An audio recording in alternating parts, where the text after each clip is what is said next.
The sculptor wanted something even bigger, twice the size, covered in gold and jewels. But I was quite certain you wouldn't appreciate that. You were right.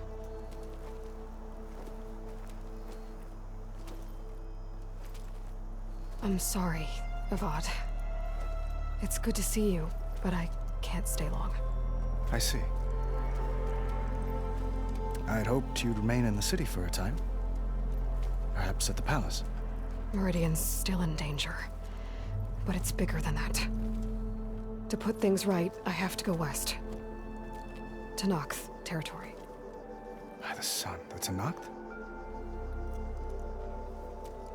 Well, perhaps Murad already told you, but after years of hostility, we've negotiated a truce, in hopes of a lasting peace. Another embassy will be held in just a day or two.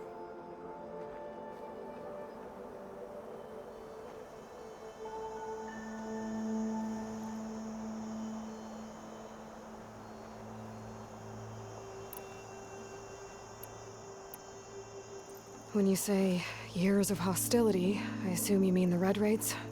Ah, yes. My favorite subject. I wouldn't ask if I didn't need to know. As you know, my father raided all the border tribes. The Asurum, Banuk, and Nora suffered greatly, resisting as best they could. But none fought back like the Tenakth. They rose up and assaulted our western front at Barren Light, sweeping us from their lands. Getting them to talk to us again after that was tricky.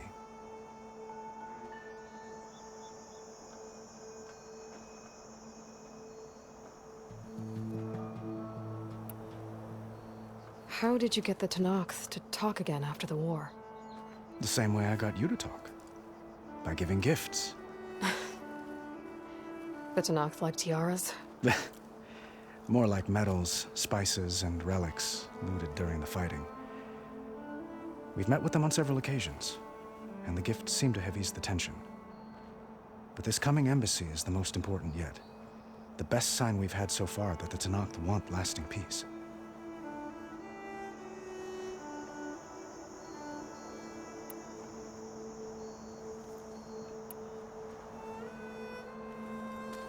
Itamen looks happy. You got him out of Sunfall. Any happiness he has, he owes to you. He's turning into a fine young man, which he'll need to be if he's to inherit the crown. Wouldn't the crown go to a son of yours first? Yes, well, I'd have to get married for that to happen. Murad keeps throwing noble matches at me. But I find I'm always trying to make them into someone they're not. At any rate, I never aspired to the throne, and I don't wish to sit there forever. When Itamen comes of age, I hope to step aside. Free of the crown. I might finally be able to travel the world. Who knows? Perhaps even accompany you on one of your adventures. You make it sound easy.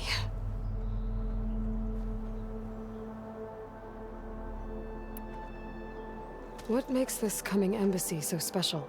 Well, just like today, it is special because of the guest. Our delegation will meet with the Tenakth just outside Barren Light. We'll give them treasure, and they'll return a prisoner. Fashav, one of our finest soldiers. Soldier? Don't you mean raider? No, not in this case. Fashav is my cousin, nothing like Helis and his ilk.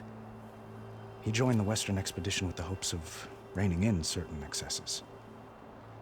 But he was captured during a heroic defense of our forward base at Cinnabar Sands, and has been held ever since.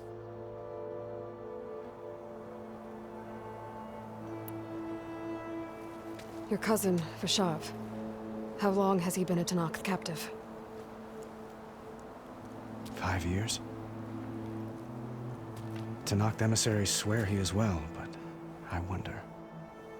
That tribe is renowned for its brutality. How did he survive? Well, I'll know soon enough.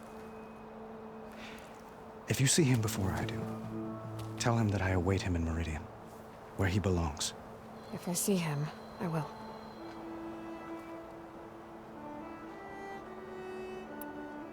I need to get going. One moment, Aloy. There's something I must ask you. Since you left, I've thought of little else. This isn't really the time. But it has to be. The way you left before, there's no way to know when I'll see you again. I'm not trying to stop you, or hold you back, but I need to know. When your mission is over, will you return to Meridian? And stay? Long enough for us to spend time, to get to know each other properly, perhaps.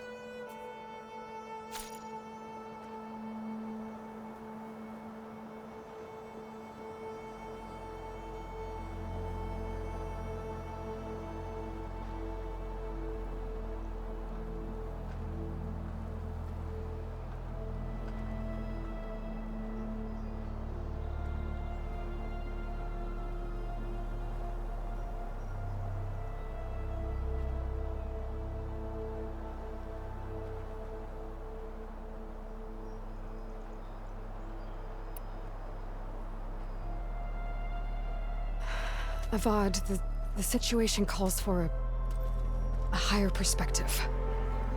The threat I'm facing endangers not just Meridian, but a lot of other places too. A lot of innocent people. What happens between us, it's not important.